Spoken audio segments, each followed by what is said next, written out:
이제 바울이 육신에 있는 자들은, 그러니까 거듭나지 않은 자들이죠. 그러면 하나님을 기쁘게 할 수 없다라는 이제 말씀으로 시작하는데요. 이제 그 6장에 나타난 이제 그 내용들이 이제 마무리를 하나님의 이제 형벌, 또 이제 그 죄가 무엇인지 이제 정가 개념에 대한 이야기를 좀 하는데요.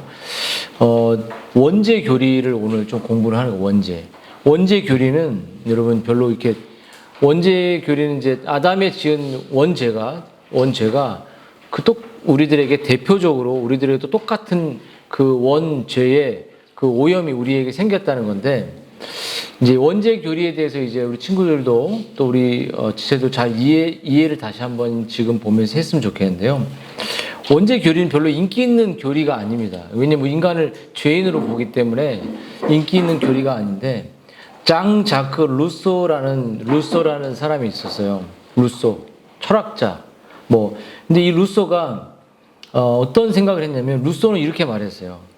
내가 나의 모든 글에서 추론한 도덕의 근본 원리를, 그러니까 도덕적인 근본 원리를 생각할 때 인간은 도대체 어떤 사람인가라고 생각할 때 루소는 본성적으로 선하다 이렇게 말했어요. 인간이 너무 선하다는 거죠. 근데 성경은 인간이 아담이 지은 죄가 우리들에게 전달돼서 우리도 그 죄를 가지고 태어나는데, 근데 루소는 정의와 질서를 사랑한다는 것, 인간의 마음은 원래부터 사악한 것이 아니라 언제나 옳다고 주장했어요. 인간은 언제나 옳다. 근데 루소는 오늘날 많은 사람들이 왜 이렇게 그 고통을 받냐? 왜 고통을 받냐면, 인간의 죄는 사회의 불평등의 문제다 이렇게 봤어요. 그러니까는 이제 평등하지 않기 때문에 사람이 이제 그 평등하지 않는 것이 죄라는 거예요. 그래서 그 불평등만 해소되면 인간은 행복을 누리고 동등한 위치에서 자유를 누린다는 거예요. 좋은 말 같죠? 그래서 희생자를 양산하는 문화 속에 살아가는 것이 가장 큰 문제라고 했어요. 누구는 잘 살고, 누구는 못 살고, 누구는 좋은 차 타고, 누구는 별로 좋은 차, 누구는 좋은 옷 입고, 좋은 옷 입지 않은. 그래서 이제 인간에게는 자기가 좋은 것을 자랑하고 싶은 이러한 욕구들로 인해서 사람들이 그것을 시기하고, 그것 때문에 범죄가 일어나고 이 죄를 범한다는 어떤 사회의 조건에 의해서 사람들이 죄를 짓고 행복하지 않게 된다는 거죠. 그래서 부자는 계속 부자가 되고, 가난한 사람은 계속 그 가난을 되물리받는 비참한 삶을 살게 된다는 거예요. 성경의 진리를 모르면 정말 우리가 이 가난이 계속되면 계속 가난해질 것 같은 그 불행이 우리에게 몰려온다는 거예요. 이게 사회의 불평등이라는, 내 부를 누가 다 가져갔다고 생각하는 거죠. 그리고 모두가 평등하게 하면 행복해질 것이다. 공산주의 사상이 이제 돋보일 수 있는 거죠. 그래서 이 루소의 영향을 받은 이제 캄보디아의 슬픈 역사를 우리가 잠깐 살펴보면요, 킬링필드의 이야기를 잠깐 해야 돼요. 1950년도에 우리나라가 6.25 전쟁을 겪을 때 캄보디아는 우리나라에 쌀을 지원해 줬어요. 그만큼 그 대학살이 일어나지 않고 지식층들이 죽지 않았다면 캄보디아는 엄청난 그 우리나라의 대등한 그런 경제와 지식을 갖고 있었을지도 몰라요. 우리나라가 찌질하게 가난하게 6.25 전쟁이 일어날 때 쌀을 원조해준 나라예요, 나라. 근데 지금은 정말 많은 우리나라뿐만 아니라 많은 그 구호단체에서 그 나라를 이렇게 도울 수밖에 없는 가난한 나라가 됐죠. 정말로 비참하게. 응? 집중하고. 그래서 여러분, 그래서 이제 1975년 이 킬링필드의 사건만 봐도 정말 우리가 다시 돌아볼 수 있는데, 1975년부터 1979년 사이에 4년 동안 이 캄보디아가 부흥하고 잘 살 때 폴 포트라는 정치가가 공산주의 체제를 건설하려고 했어요. 그래서 이 폴 포트가 이제 그 군인이고 정치가인데 인구의 4분의 1을 죽였죠. 그게 이제 200만 명을 죽인 거예요. 200만 명을.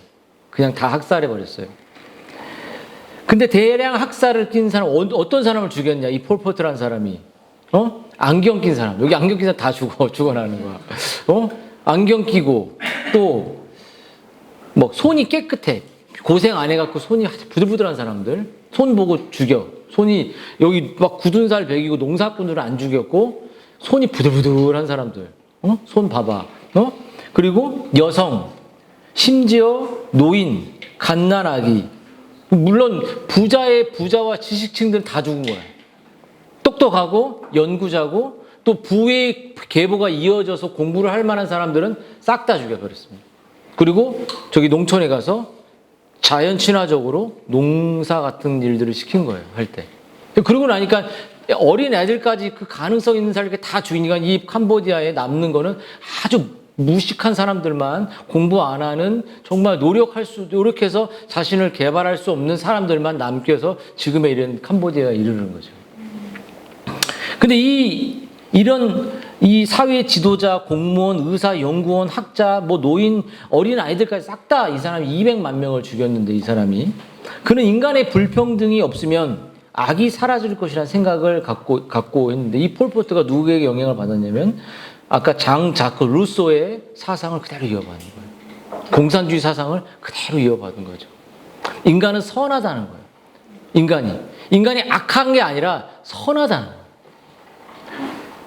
자, 근데 오늘 이 성경은 이런 인간의 본성의 부패와 인간의 그런 외적 환경을 뒤집는 것으로 인간이 좋은 인간이 되는 것이 아니라, 여러분의 수많은 어떤 뉴스나 보면 지식층들이 뭐 공부 안 한 사람도 하지만 머리 똑똑한 사람도 부모의 유산을 뺏어가려고 하고 파렴치한 범죄 행각들이 벌어지는 것을 보게 되잖아요.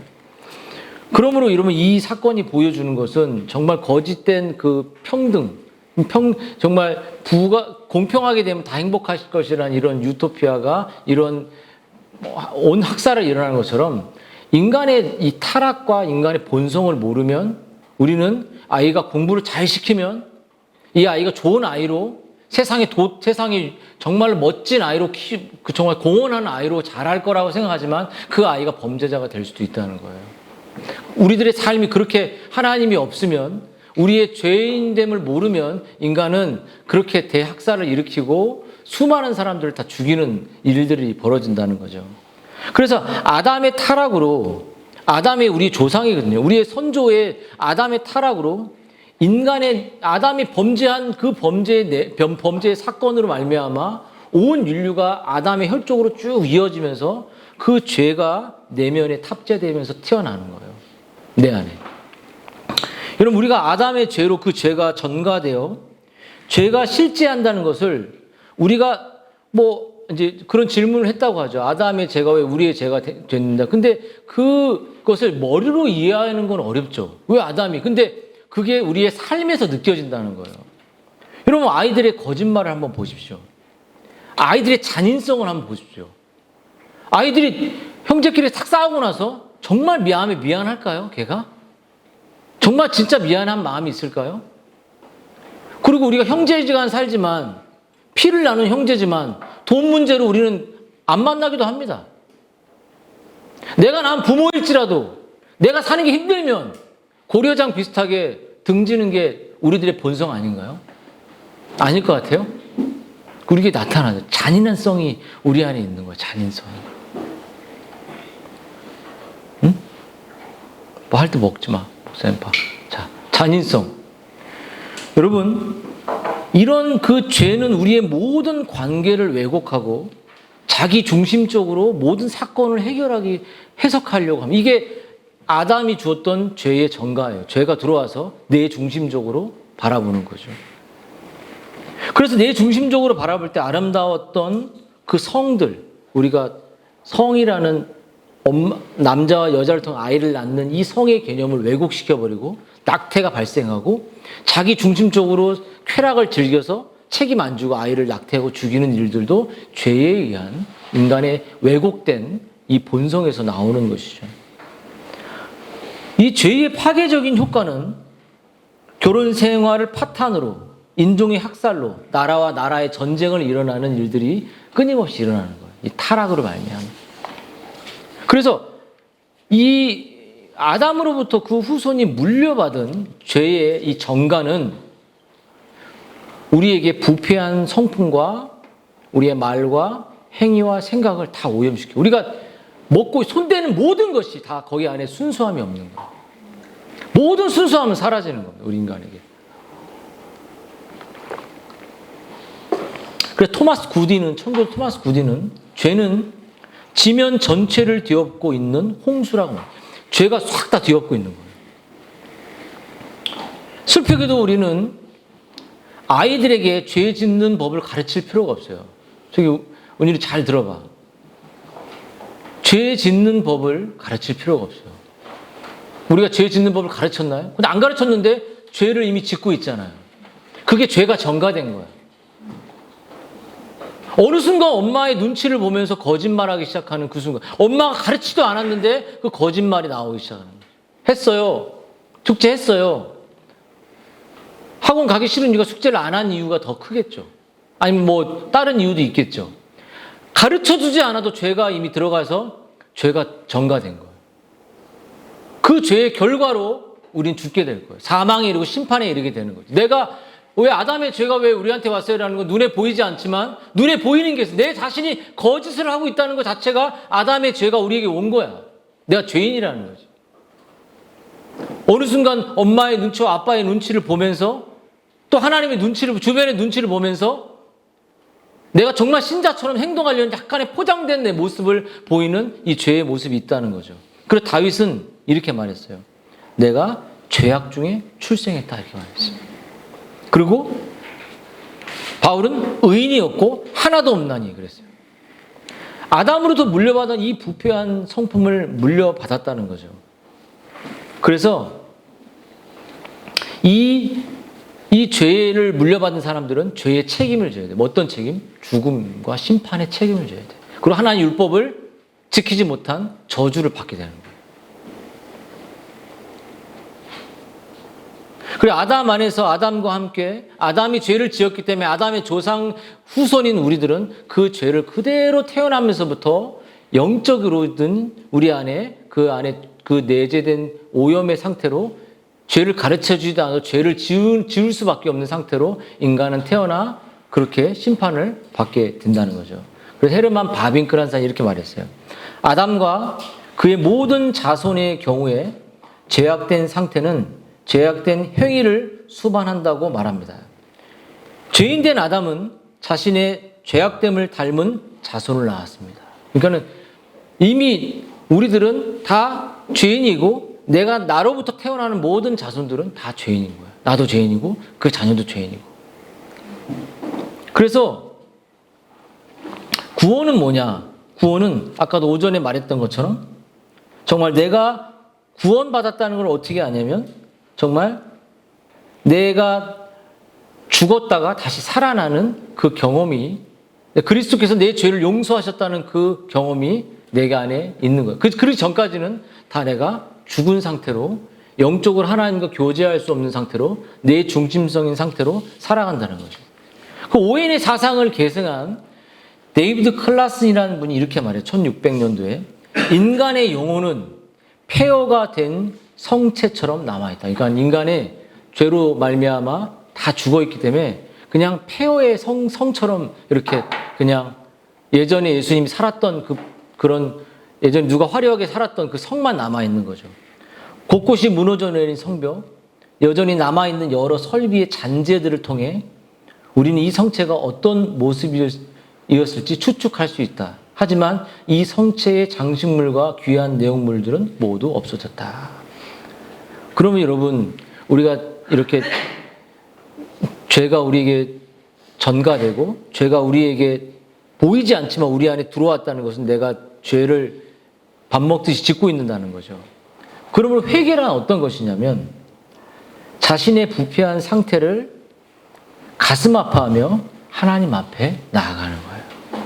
죄가 뭐예요? 내가 왜 죄가 전가돼서 이런 것도 중요한 질문이지만 죄가 전가된 결과가 내 안에 거짓을 일삼는 나를 바라보면서 정말 성경에서 우리에게 복이 있다고 말할 때 뭐죠? 심령이 가난해지는 거예요. 아, 내가 죄인이구나. 아담의 죄가 나에게 물려왔구나. 내가 엄마 아빠 가르쳐주지 않았는데도 내가 거짓을 일삼는구나. 내가 너무 내 중심이구나. 여러분, 우리가 이런 회개가 없는 사람들에게 나타나는 모습이 뭐죠? 이런 회개를 하는 사람들의 특징은 뭐냐면 내가 모든 잘못의 근원이라는 생각을 갖습니다. 이 가정의 불행이 만약에 있다면 남편 때문이다, 아내 때문이다라고 생각하지 않는다. 내가 가정을 망가뜨렸구나. 내가 우리 아이들을 죄악된 방식으로 인도했구나. 이렇게 내 자신의 모습을 회개하는 거죠. 여러분 마음속에 회개가 없는 사람들의 특징은 뭐냐면, 여러분 늘 그 계시록에 나오는 것처럼 나는 부자라 이렇게 말해요. 부유함을 가져요. 영적으로 목마름과 영적인 가난함과 영적으로 정말 하나님을 알고 싶은 마음이 우리 마음속에 없는 거예요. 이게 회개하지 않는 마음의 상태라고 말할 수 있어요. 정말 아담의 죄가 내게 들어와서 내 중심적인 이 본성을 이미 오염이 됐고, 오염으로 인해서 죄의 오염된 결과물들이 나오는데, 그게 자기중심성이고 자기감정주의고 또 그 모든 것들이 나오는데, 결국은 내가 하나님께 아무것도 드릴 수 없는 내 자신의 모습을, 하나님 그런 사람이 예배를 받지 않는 것처럼 그런 내 모습을 보면서 정말 내가 목마름도 없고 하나님 찾는 마음도 없다는 거예요. 여러분 한번, 그래서 오늘 그 전적인 타락이란, 죄가 전가되고, 그래서 전가된 인생들은 전적인 이 타락한 본성을 갖게 된다는 게 무슨 말이냐면, 정말 내 모든 생각과 내 모든 말과 내 행동이 하나님의 말씀을 지킬 수 없다는 거예요. 하나님 말씀을 복종할 수가 없어요. 복종이라고 내가 막 목소리 확성기 들고 복종하십시오 이렇게 말하면 복종이 될까요? 안 돼요. 왜냐하면 아직 회개하지 않았기 때문에. 그래서 요한네스 볼레비우스라는 사람은 이렇게 말했습니다. 원죄는 원래 주어진 선의 상실만이 아니다. 거기에 상하는 악의 추가적인 삶이 이루어져 있다. 영적으로 죽은 자는 이 세상과 그 통치자인 마귀의 영향력 아래 행하여 자신의 반역하는 마음과 몸이 원하는 것을 추구한다. 그러니까 에베소서 2장 1절에 정말 권세 잡은 자들을 쫓아가는 거죠. 내가 마음에 원하는 대로만 하는 거예요. 여러분 교회는 사단이 오게 합니다. 근데 마음에 이 회개까지는 못 가게 하죠. 윌리엄 퍼킨스는 이렇게 말했어요. 원죄는 인간의 모든 기능과 성향에 존재하는 율법을 거슬러 행하도록 모든 사람을 난폭하게 내모는 무질서 또는 악한 경향성이라고 합니다. 난폭하게 만든다는 거예요. 인간을. 외슴 소위문답 18문 이렇게 말했죠. 인간의 본성 전체의 부패로 말미암아 죄는 인간의 삶 전체에 전면적으로 영향을 미친다. 그러니까 죄가 내 삶에 전면적인 영향을 미친다는 거예요.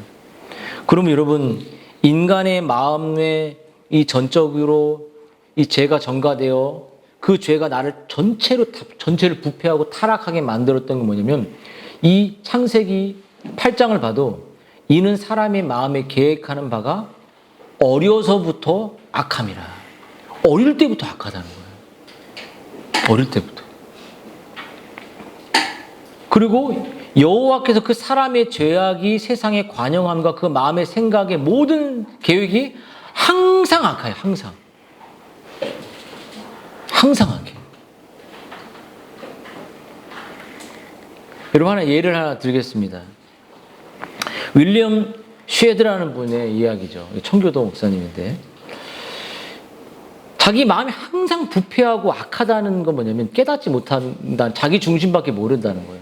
근데 윌리엄 쉐드 이런 예화를 들어요. 멋지게 지어진 6층 건물이 있대요. 그때는 뭐 엄청 높은 게 없었나 보죠. 6층 건물에서 도박을 하고 있어요. 사람들이 막 투자하고 막 돈 집어넣고 돌리고 막 근데 불법 도박을 하고 있었는데 올라가면 올라갈수록 돈이 딱 이렇게 딱 끌어당길 때마다 막 오늘 놀라운 그 도파민이 터지잖아요. 돈이. 근데 근데 갑자기 1층에서 불이 났다. 불이 났어. 불이. 나쁜 짓 하고 있는데 불이 난 거야. 불이. 도박의 열기가 한창 고조되었기 때문에 모두들 얼른 불이 났습니다라고 말했는데도 그 자리를 뜨지 못하는 거예요. 근데 그 사람들의 마음속에 뭐라고 나왔냐면 이제 2층으로 3층으로 이제 꼭 1층에서 2층, 3층, 4층까지 불이 막 올라갔던 소리를 막 듣는데도 계속 도박에 투자를 하고 있는 거예요. 도박에. 안 보여. 하나님의 말씀이 들리지도 않고 주변에 불나서 지금 탈출구를 가야 되는데 이 사람들 마음속에 뭐가 있냐면 비상구 열쇠가 있겠지. 이런 생각을 갖고 있는 거예요. 근데 한 사람이 5층에 불길을 뿜어내는 누군가가 막 열쇠를 찾다가 뭐라고 하냐면 비상구 열쇠가 없어졌다는 거예요. 그럼 어떻게 돼? 다 죽어 안 죽어? 비상구로 못 도망가. 불에 막 타오르고 자신의 그 본성대로 삶을 타락하다가 나중에 인간은 회개할 수 있겠지. 알미니안처럼 벨라구스처럼 내가 언제는 그리스도를 붙잡을 수 있겠지라고 생각한다는 거예요. 그게 내가 때 되면 아이들을 믿을 수 있겠지라는 게 이단인 펠라기우스와 세미필라구스와 알미니우스자들이 주장한 사상이에요. 언젠가 내가 비상구 열어서 탈출하겠지. 열심히 나쁜 짓 하고 쾌락하다가 하나님 모르다가 예수 내가 믿으면 그때 천국 가겠지. 그래서 장례식 가서 예수 믿으면 이게 무슨 소용이 있냐고요. 그런 이단적인 가르침들이 가정에서 벌어지고 있다. 때 되면 애들이 잘 돼요. 때 되면 뒤에서 그래서 어머니 이제 부담스럽다고. 여러분 자신이 부모를 부담스럽게 여길 때가 있지 않습니까? 그렇잖아요. 그럼 왜 아이들이 똑같이 부담스럽게 여긴다고요? 그런 죄악된 아이들에게 진리 외에는 소망이 없는 거예요. 공부를 100배 알려줘봤자 당신이 뭘 나한테 해준 거 있냐고 말할 거야. 딴 부모는 뭐 해줬는데 이렇게. 안 할 것 같아 너희들이? 정말 고마워할까요? 거듭나지 않으면 불가능하다고 봐요. 왜? 끝없는 비교의식이 가득하니까. 결혼할 때 왜 집을 안 해줬습니까? 라고 따질 수도 있잖아요. 우리 어머니는 잘해주셨죠. 자신의 보험료까지 털어서 저한테 주신 분이기 때문에 참 감사하지만 여러분 인간은 회개할 수 없고 그 뜨거운 불구덩이 속에서 나올 수 없는데 나올 수 있다고 생각하는 거예요. 이게 무지죠. 전적인 타락한 인생의 방향을 잃은 인생들의 모습인 거예요. 너희들 그렇게 믿지 않아 그렇게. 응? 열심히 키워줄 뿐이지. 하나님께 거듭나지 않으면 너희들에게 어떤 기대가 있지는 않아. 청교도 토마스 보스턴은 인간의 사중 상태에서 이렇게 말했습니다. 그들의 모든 악행은 하나의 근원과 원천에서 나온, 그러니까 전적인 오염으로 저 죄가 내 안에 전가돼서 그 안에 오염된 그 원천으로부터 나온다는 거죠. 부패한 마음은 그 모든 것의 근원입니다. 영혼의 모든 기능은 바르게 지음을 받았지만 지금 완전히 고장나 버렸습니다. 인간의 마음은 하나님의 마음을 따라 지음받았지만 지금은 정반대로 악을 추종하고 내는 용광로고 따라서 내면의 모든 움직임은 모두 악할 뿐입니다. 동의하십니까?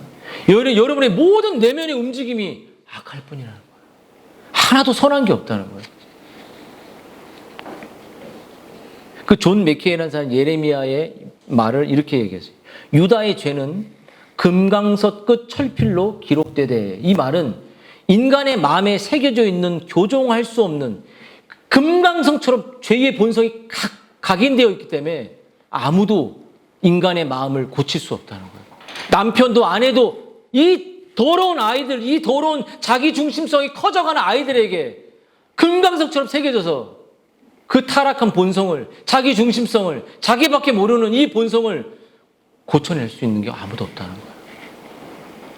그 웨브스미터 6장, 5장도 우리의 내면의 부패에서 나오는 모든 움직임 진정으로 정확하게 죄다 이렇게 말했어요. 죄입니다, 죄. 여러분 데이비드 클락슨에서 로마서 7장에 죄를 자신의 언어로 이렇게 표현했어요. 바울은 자신 안에 있는 죄를 금지된 악, 사악한 악, 속이는 악, 타락시키는 악, 선천적인 친밀한 악, 영속적인 악, 항상 깨어있는 악, 전체적인 악, 완벽한 악, 비참한 악, 다 악으로 가득 차 있다는 거예요. 악으로. 그러면 여러분은 이 세상의 과학이나 문명을 과대평가하죠. 여러분, 세상이 정말 과대평가될 때 1차 세계대전, 2차 세계대전에 학살들이 일어났죠. 전쟁이. 우리가 추구했던 핵도 정말 귀한 것이지만 핵의 핵전쟁이라는 나라가 전체 한 나라가 지구가 멸종할 만한 그런 위험을 갖고 있는 그런 문명 속에 우리는 살아가죠. 유튜브로 이렇게 보는데 파리 올림픽이 끝났잖아요. 파리에서 한 올림픽이. 근데 이제 88 올림픽과 파리 올림픽을 딱 비교해줘. 88 올림픽 우리나라가 정말 아주 열악할 때 올림픽이 치러진 거고 파리 올림픽은 최첨단이었어요. 근데 그 두 개를 딱 폐막식을 보여주면서 88 올림픽이 더 탁월하다는 거예요. 과학과 문명이 발전했어도 동성애와 타락과 이 모든 이것들은 그때가 더 낫다는 거죠. 문명이 발전하고 아이들이 좋은 교육을 받고 아이들이 훨씬 더 많은 좋은 환경에 있으면 아이들이 훨씬 더 탁월한 사람은 절대 그렇지 않습니다.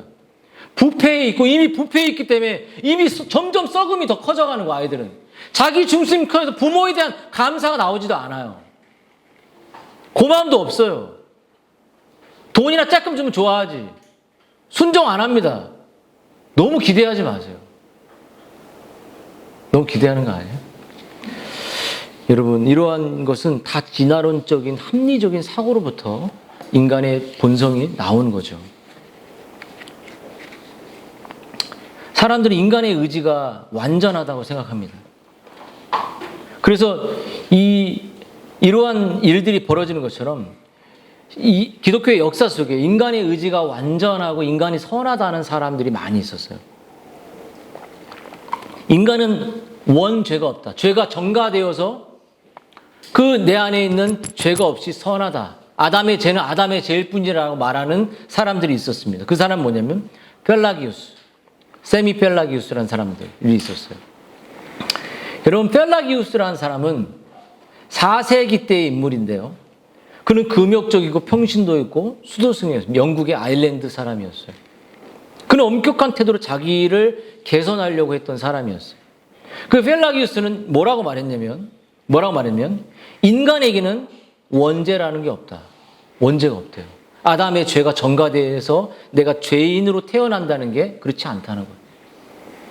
아담의 죄는 아담에게만 국한된 것이기 때문에 죄의 전가라든지 죄가 전가돼서 내가 오염됐다라든지 부패한 성품이 유전된 게 아니다. 이렇게 말했어요.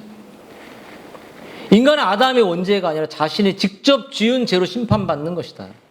원죄가 없기 때문에 인간은 무엇인지 자유롭게 선택할 수 있고 선한 것을 선택할 수 있다고 말했어요. 또 인간은 자기 스스로 율법을 지켜서 구원받을 수 있대요. 그리고 자유의지는 온전히 보존되어 원죄로 타락하지 않았다.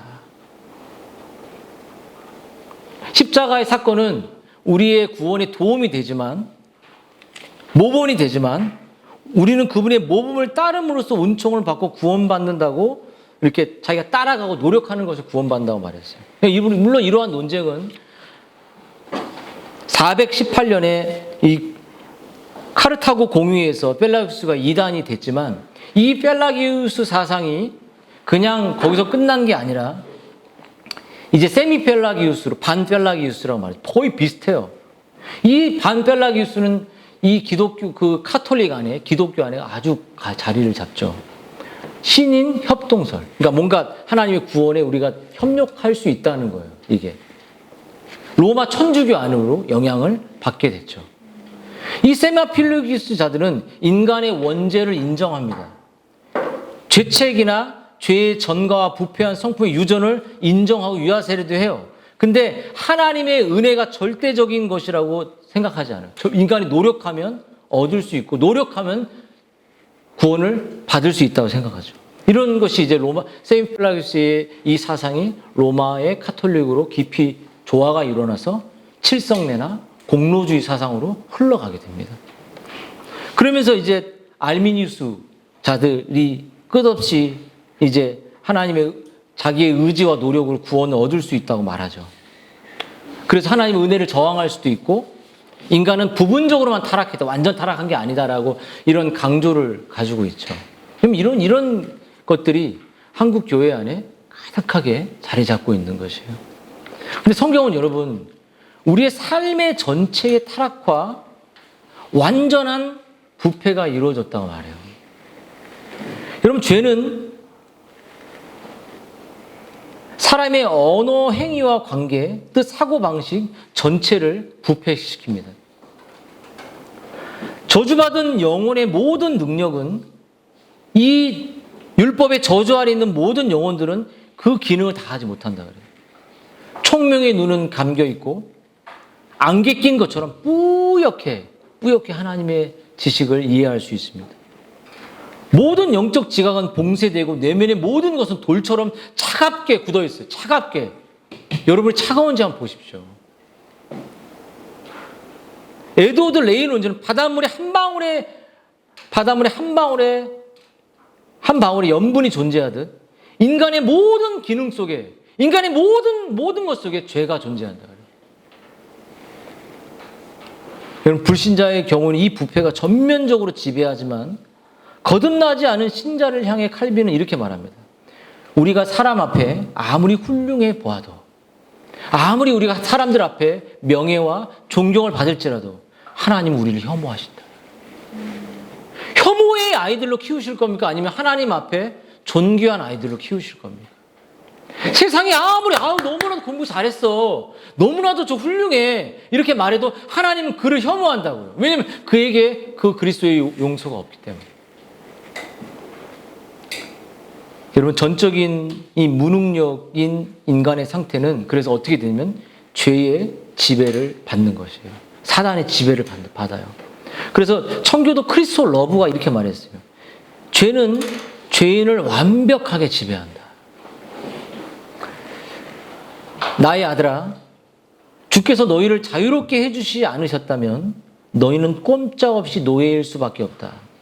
죄의 노예, 돈의 노예, 정욕의 노예, 피조물의 노예, 마귀의 노예. 너희는 자원에서 마귀의 포로가 되고 노예가 되었기 때문이다.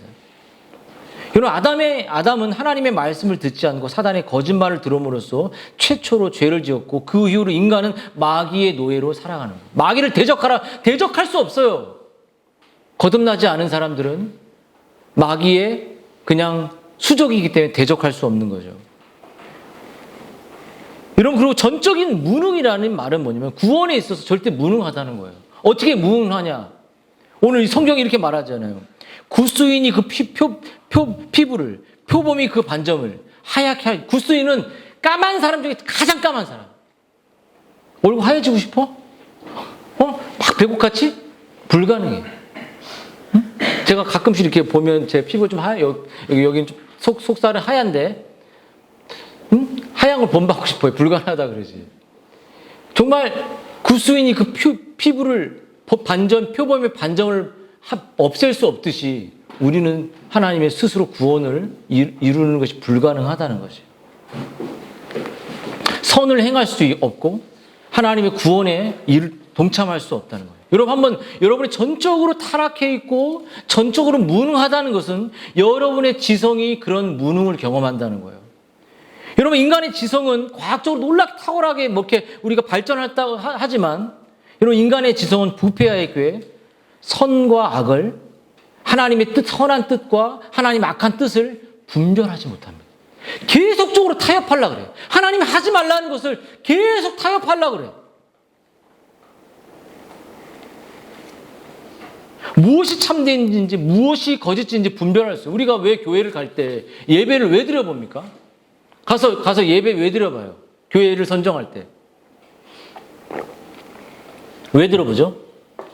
진짜 참된 진리인지 아닌지를 듣고 싶어서 하는 거죠. 예배 분위기 보고 하는 건지 모르겠지만. 근데 여러분, 지성이 타락했기 때문에 여러분은 참된 진리를, 여러분이 그 진짜 거듭나서 참된 진리 알아가지 않는다면 거짓 진리가 왔을 때 분별해낼 수가 없다는 거예요. 지성이 무능하다는 거예요. 여러분의 감정은 어떻습니까? 감정도 무능해요. 여러분, 신앙 감정력, 영혼의 기능에 무엇인가를 분별하고 판단하는 이 지성뿐만 아니라 이 감정이 왜곡되는 거예요. 거짓 감정에, 거짓 음악에, 거짓 것들에 인본주의적 음악에 우리는 사로잡혀 있는 이 감정을 본다는 거예요. 그리고 내 감정이 때로는 죄에 의해서 파괴적이기도 합니다. 극단으로 치우치기도 하죠. 이 감정은 자기 중심성으로 똘똘 뭉쳐 있어요. 여러분 의지는 어떻습니까? 여러분 정말 하나님의 선한 영광을 위해 여러분이 의지가 사용되고 있나요? 여러분 타락한 이후에 여러분의 의지는 다 가족, 자기 아이, 지체와 교회를 향해 영혼을 향해 그 의지는 사용되지 않는 그러한 의지조차도 전인격이 부패한 것이죠.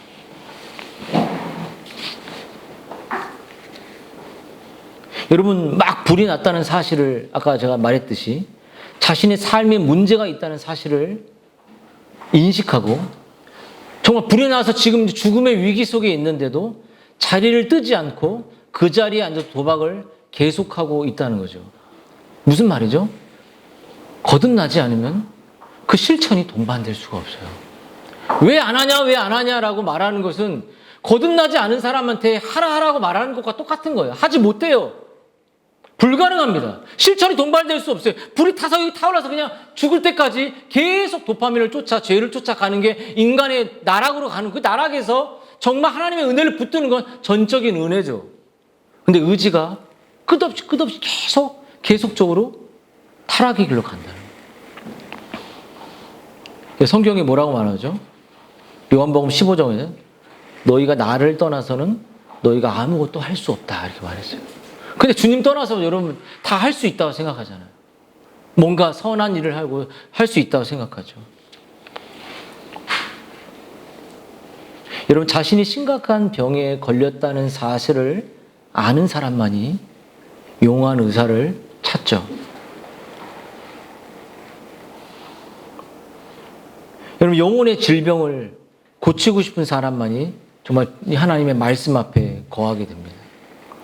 여러분 이렇게 우리가 전적으로 오염이 되고 죄가 전가되고 전적으로 타락해서 우리가 구원에 있어서 무능하고 하나님 영광의 삶에서 무능할 때 하나님 우리에게 이 죄인에 대한 놀라운 인내와 자비와 넘치는 사랑을 우리에게 주셨다는 거죠. 여러분 인간의 타락성, 인간의 무능력, 하나님을 싫어하는 인간을 하나님은 자비와 선하심으로 기다리고 계신다는 거예요. 우리를 돌이켜 회개하기를 원하세요. 여러분 예수 그리스도의 마음을 알기를 원하시죠. 어떻게 해요? 여러분 유대인들이 예루살렘 예수님을 어떻게 죽였습니까? 십자가에 못 박고 돌로 던져서 예수님을 죽였죠. 근데 예수님이 이렇게 그들을 향해 기도했죠. 예루살렘에서 자기를 십자가에서 잔인하게 죽이게 될 것을 미리 아셨던 예수님이 어떻게 기르면 암탉이 그 새끼를 날개 아래 모음과 같이 내가 내 자녀를 모으려고 한 일이 몇 번이더냐. 그러나 너희가 원하지 않았다. 내가 너희를 사랑해서 너희를 불렀는데 너희를 암탉이 새끼를 품듯이 너를 품었는데 너희는 그것을 원하지 않았다. 이게 주님의 마음입니다. 우리를 돌아오고 우리를 이끌기 원하는 마음. 그 윌리엄 퍼킨스가 이런 말 했죠. 우리는 그리스도 안에서 우리가 죄의 노예인 이 상태에서부터 자유를 얻었음을 양심 속에 확신하고 우리가 어둠의 권세에서 건짐을 받아 그리스도의 나라로 옮겨졌음을 감사할 수 있을 때까지 결코 쉬지 말고 그리스도 앞으로 나아가십시오. 이렇게 말했어요. 계속 그리스도 앞으로 나아가십시오. 이것이 유일하게 우리가 해야 할 반응인 거예요. 죄 아래에서 영적인 노예 상태로 온갖 불행 중에서 정말 살아가는 인생들에게 정말 우리가 정말 우리의 죄를 다 용서하셨던 사실을 우리가 깊은 가슴에 경험할 때까지 나아가라는 것이죠. 말씀을 마무리해 보겠습니다. 여러분, 우리가 이렇게 주님께로 우리의 마음을 돌이킬 때, 여러분 우리의 마음에 어떤 마음이 생겨날까요? 다른 영혼의 아픔이 보입니다.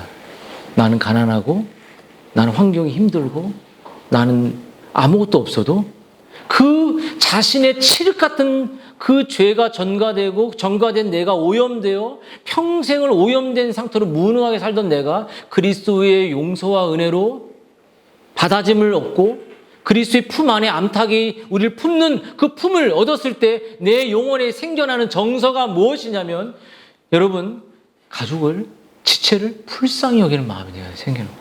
아, 저 영혼이 아프구나. 저 영혼이 지금 빛이 없구나. 저 영혼이 정말로 무엇을 붙잡고 살아가는구나 라고 마치 예수님이 목자 없는 양들을 보라볼 때 자기가 뭐라고 했냐면 기진한 무리를 보고 불쌍히 여기면 정말 여기 창자가 찢어지는 고통을 겪었다는 거잖아요. 예수님이 그 영혼들을 보면서. 여러분 예수님의 그 마음이 내 마음에 전달되고 지체를 바라볼 때 어떻게 하면 지체를 영적으로 세워줄 수 있을까? 그 영혼들을 어떻게 그리스도께 인도했을까 하는 그 영혼의 슬픔이 내 안에 생겨난다는 거예요. 왜냐하면 그 주님으로부터 그 은혜를 얻었기 때문에. 마치 수가성 여인이 남자가 너무 많고 그래서 대낮에 물을 들어왔을 때 사람을 피해서 사람을 숨어서 혼자 물동이를 먹고 살기 위해서 나왔을 때 주님의 은혜와 생명을 얻었을 때 어떤 일이 일어났습니까? 물동이를 내려줬어요. 먹고 사는 문제를 직장 그만두려는 게 아니라 자기 중심에 있던 최고의 가치를 잠깐 내려놓고 자기가 피했던 사람들과의 관계 속으로 들어가잖아요. 근데 예수를 만났습니다. 예수를 봤습니다. 그때 그 여인을 통해 예수가 머물고 많은 영혼이 구원을 얻어요. 여러분, 여러분의 마음에 다른 영혼의 아픔이 보이시나요?